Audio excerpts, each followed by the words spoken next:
Now, world history.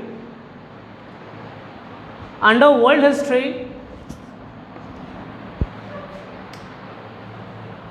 I am going to discuss several topics which I have listed in the blackboard.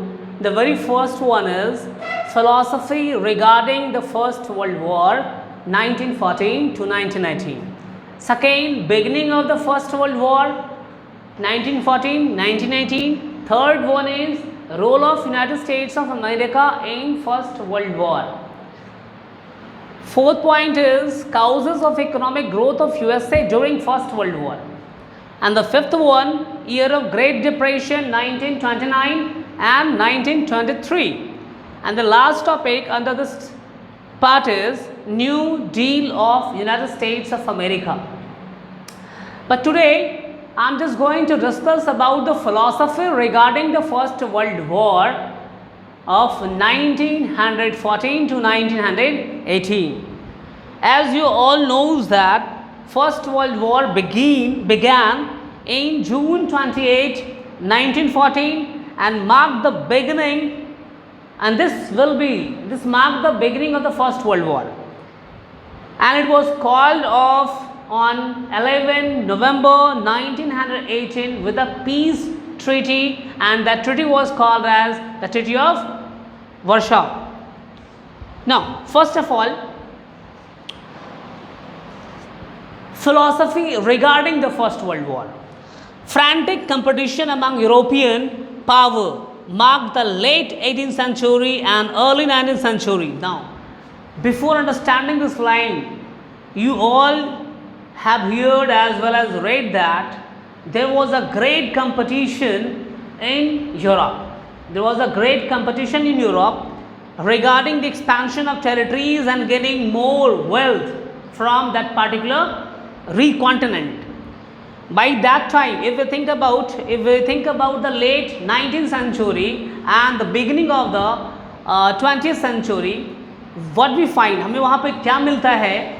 सबसे पहला चीज़, gulf countries जो कि petroleum products के लिए जानी जा रही थी, इन गल्फ कंट्रीज़ में भी इंडिपेंडेंस, आज़ादी के लिए, फ्रीडम के लिए जो है आवाज़ उठने लगे थे, राष्ट्रता की भावना वहाँ पर भी जागृत होने लगा था। अब धीरे धीरे ये गल्फ कंट्रीज़ आज़ाद भी होने लगे थे। आज़ाद होने के बाद जितने गल्फ कंट्रीज़ जिन्हें आज़ादी मिली थी वो अपने टेरिटोरियल एक्सपेंशन के लिए भी काम करना शुरू कर दिया। एक आज़ाद देश दूसरे आज़ाद देश की टेरिटरी को अक्वायर करने के प्रयास में था।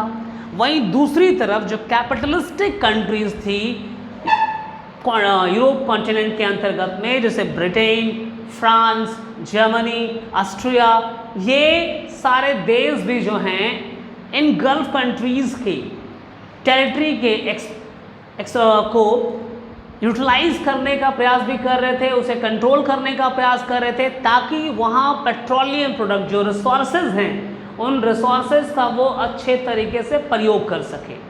ये फर्स्ट वर्ल्ड वॉर का जो है रूट काउज है। मतलब इसी वक्त लेट 19th सेंचुरी में ही फर्स्ट वर्ल्ड वॉर के बीज बो दिए गए थे और ये बीज धीरे धीरे पौधे का रूप लेना शुरू कर दिया और बहुत तेज़ी से रूप लिया। बहुत तेज़ी से ही वो बीज एक पौधा बन गया। पौधा बनने के साथ एक विशाल वृक्ष के रूप में सामने निकल कर आया। तो यहाँ पर वही चीज़ है, ग्रेट कंपटीशन की बात की जा रही है। यूरोपियन कंट्रीज़ के बीच में ट्रेड को लेकर, वेल्थ को लेकर आपस में ही late 19th century and 20th century में काफ़ी कंपटीशन था। The strength of a nation was measured by the scope of its wealth and resources. अब सोच लीजिए कि यूरोपियन कॉन्टिनेंट के अंतर्गत में जो भी राष्ट्र थे और खासकर वो कैपिटलिस्टिक कंट्रीज, उनकी फिलॉसफी क्या थी कि किसी भी देश की ताकत जो है उसके वेल्थ में है, संपत्ति पर है और उसके रिसोर्सेज के आधार पर है। जिस कंट्री के पास जितना ज़्यादा वेल्थ होगा, जिस कंट्री के पास जितना ज़्यादा रिसोर्सेज होंगे, वो कंट्री उतनी ही ताकतवर होती चली जाएगी। मतलब ये धारणा जो है अपने आप को सुपरबेशी, अपने आप को सर्वोत्तम, सर्वश्रेष्ठ कहलाने से शुरू होता है और यही धारणा धीरे धीरे फर्स्ट वर्ल्ड वॉर की तरफ हमें लेकर जाती है। The amount of land it hold and the size of army and navy. Now अब इसकी ताकत यूरोपियन कॉन्टिनेंट के अंतर्गत में जो देश हैं, कैपिटलिस्टिक कंट्रीज़ हैं, वो अपने ताकत जो है वो उसके पास कितनी बड़ी टेरिटरी का वो मालिक है, कितनी बड़ी सेना को वो होल्ड करके रखता है, कितनी मजबूत नेवी को वो बरकरार रखता है, इसी से यूरोपियन कॉन्टिनेंट के कंट्रीज़ का स्ट्रेंथ निकल कर सामने आता था। The leaders of many countries believe that a nation could only achieve its political and economic goal if it had a strong military। मतलब इस समय के जो महान वक्ता रहे हैं, पॉलिटिशियंस रहे हैं, लीडर्स रहे हैं वहाँ के, उन्होंने कहा किसी भी राष्ट्र का जो है जो गोल है, लक्ष्य है, उसे प्राप्त करने के लिए जो पॉलिटिकल गोल है, जो राजनीतिक गोल है, जो आर्थिक गोल है, उसे प्राप्त करने के लिए सबसे ज़रूरी है कि उस देश की सबसे मजबूत military power, strong military power. And this believe was known as, और ये जो बिलीव है कि हर एक दो देश जो है वहाँ की अपनी सेना की शक्ति, मिलिट्री की जो पावर थी उसको इन्हांस करने का के होड़ में लगा हुआ था। And this particular philosophy is called as militarism. ठीक है, दिस इज मिलिटरिज्म, कि इसके अंतर्गत में हर एक देश अपने अंदर अपने राष्ट्र की सुरक्षा को, अपनी पावर को मेंटेन करके रखने के लिए सेना का विकास कर रहा था, मिलिट्री को विकास कर रहा था, ताकि वो अपनी पॉलिटिकल गोल, राजनीतिक लक्ष्य और आर्थिक लक्ष्य, इकोनॉमिक गोल को पूरा कर सके। Conscript armies grew in most of the countries in which young men required to undergo a year or two of military training and were then sent home as reserve to be mobilized or called to action when needed for fighting। Now, conscript army, अब इस समय most of the countries अपनी जो सेना थी, ठीक है, उसे बरकरार करने में लगी हुई थी।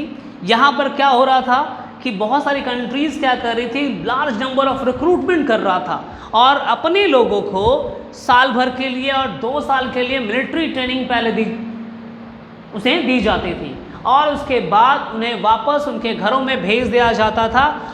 और ऐसा करने के पीछे मकसद था कि वो अपनी रिजर्व मिलिट्री को बरकरार कर सके, रिजर्व मिलिट्री बरकरार कर सके, इसलिए कि जब कभी भी उसे आवश्यकता होगी इन सेनाओं की, उसे एक्शन यानी वार के, युद्ध के मैदान में बुलाया जा सके और उन्हें युद्ध में धकेला जा सके। नेवल बजट्स, एंड सबसे बड़ी चीज़ यहाँ पे, naval budgets increase every year. As मैंने पहले ही कहा कि हर एक देश जो थी उस समय अपनी स्ट्रेंथ को बरकरार रखना चाहती थी, बढ़ा कर रखना चाहती थी, तो अपनी नेवी को भी मेंटेन कर रहा था। और यही वजह था कि हर साल इन कंट्रीज़ की जो एक बजट आती थी उसमें सबसे बड़ा हिस्सा, सबसे बड़ा पैसा जो है नेवी के ऊपर खर्च किया जा रहा था। और ख़ासकर ये आपको ग्रेट ब्रिटेन एंड जर्मनी में नेवी के ऊपर बहुत ज़्यादा खर्च किया जा रहा था। Now point to be remember, no countries wanted to without allies if war broke out, so two major military alliances took hold। अब इस समय जितनी भी यूरोपियन कॉन्टिनेंट है वो अकेला लड़ना नहीं चाहते थे, वो जानती थी कि अगर मैं अकेला लड़ूंगा तो हार का सामना करना पड़ेगा। तो इस प्रकार से यूरोपियन कंट्रीज़ की जो कैपिटलिस्टिक कंट्रीज़ है वो अपनी इंपीरियलिस्टिक अचीवमेंट को पूरा करने के लिए अलायंसेस का फॉर्म करना शुरू कर दिया। और इसका परिणाम क्या निकला कि आप देखें कि 2 अलायंसेस वर्ल्ड वॉर के समय में सामने निकल कर आई। Second point, Germany fearful of being hemmed in by enemies on its east and west signed an agreement with Austro-Hungary to support each other in European war। अब जर्मनी जो है अपने आप में बहुत डर लग रहा था। इसे लग रहा था कि जर्मनी के मेरे eastern side as well as western side से जर्मनी के ऊपर आक्रमण किया जा सकता है और मुझे नुकसान पहुंचाया जा सकता है। तो ये अपनी सुरक्षा को बरकरार रखने के लिए, बनाने के लिए इसने क्या किया, एस्ट्रो हंगरियन एम्पायर जिसे ऑस्ट्रिया कहा जाता है आज, उसके साथ एग्रीमेंट कर लिया।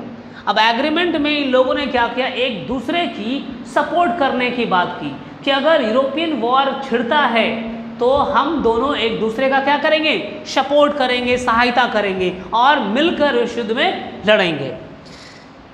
Russia and France raised a similar agreement. अब नाउ रशिया और फ्रांस भी इसी प्रकार के, जिस प्रकार से जर्मनी और ऑस्ट्रिया ने किया, ठीक उसी प्रकार से रशिया और फ्रांस भी जो है इसी प्रकार की एग्रीमेंट एक दोनों युद्ध के समय एक दूसरे की सहायता करने के लिए तैयार हुई। During that time war was seen as adventure and opportunity to fight and even die for one's country. अब उस समय की बात की जाए 1914 के पहले युद्ध एक प्रकार से एडवेंचर के रूप में देखा जाता था और इस एडवेंचर के अंतर्गत में वो ये समझते थे कि उन्हें लड़ने का मौका मिला है और इस दौरान वो अपने देश के लिए जान भी दे सकते हैं। So this is a very brutal philosophy behind the first world war. Now there is one writer whose name was Karl Pearson. He was a British writer at that time